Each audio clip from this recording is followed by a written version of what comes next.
Hey folks, this is JR with DIY Prepper, and today we're going to be talking about things that you can do to help you stay cool during a power outage.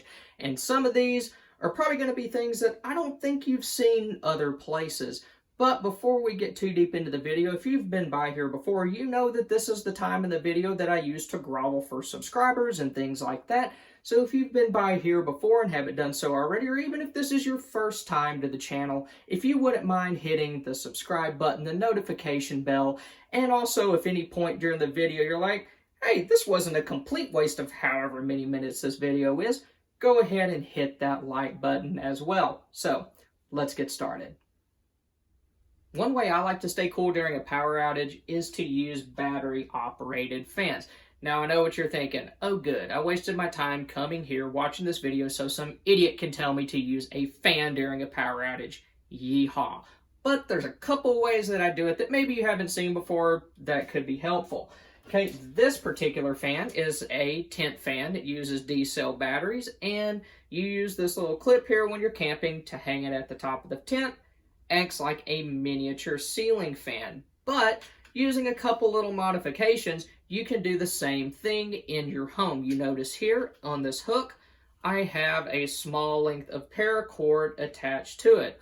Well, this paracord on the other end rests in a hook, which is secured in my ceiling using a wall anchor. When you do that, make sure you use a good wall anchor so that it won't come crashing down on your head, because that wouldn't be fun, even if the little blades are just foam. But once you get it up there, it'll give you a little bit of air circulation in the night, and it actually doesn't spin. You would think that it would spin pretty bad just hanging there from the ceiling, but it does just fine.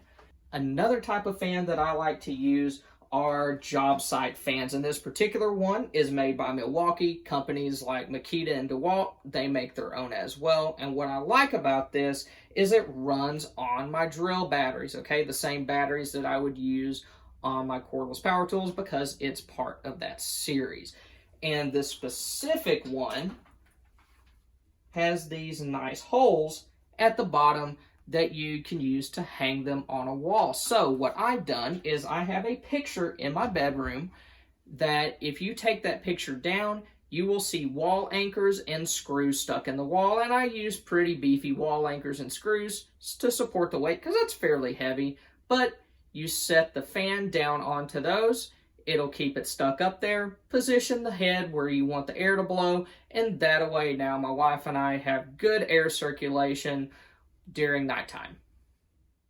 Now, another thing to think about is you might find yourself in a situation where the power's not out, but for one reason or another, your normal air conditioner isn't working. And for situations such as that, it might be a good idea to go ahead and keep a window unit, or some people call them window shakers, somewhere in your home where you can get to it. You can just put it in, like, say, your bedroom window, living room window, so that you will have cool air where you need it most until you can get your air conditioner fixed. Another way that you can stay cool during a power outage is to ditch candles and other light sources that use a flame. Okay, these are going to make your dwelling extremely hot because, well, fire. All right, so instead, get you a couple of LED lanterns. Okay, general rule for LEDs.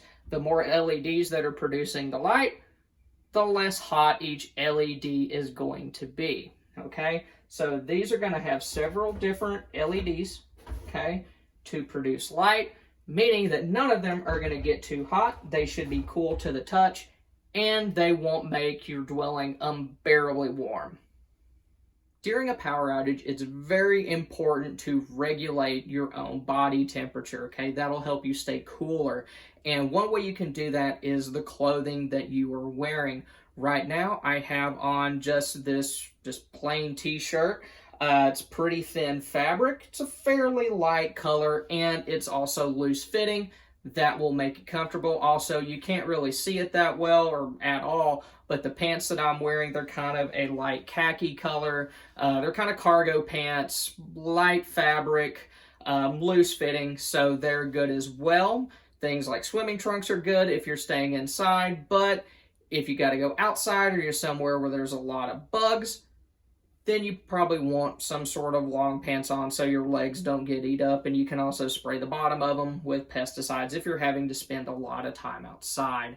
And another thing that you can do is get some like sport drink mix powder, things like Gatorade, Powerade, things like that, because if you're spending a lot of time either outside in the heat or just you're losing a lot of fluids through sweating, water might not be enough to help you get everything you need back in your system, because you lose things like electrolytes, and this will help replace that. I spent a lot of time earlier in my career out in the heat, and then also during high school and college, and I can tell you that there is a big difference between just drinking water and then having a little bit extra in you as well.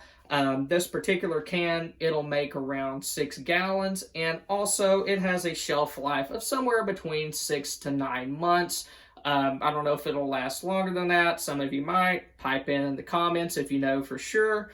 But those are just a couple of cheap things that you can do to help yourself stay more comfortable and stay hydrated, stay well if you're in a hot power outage.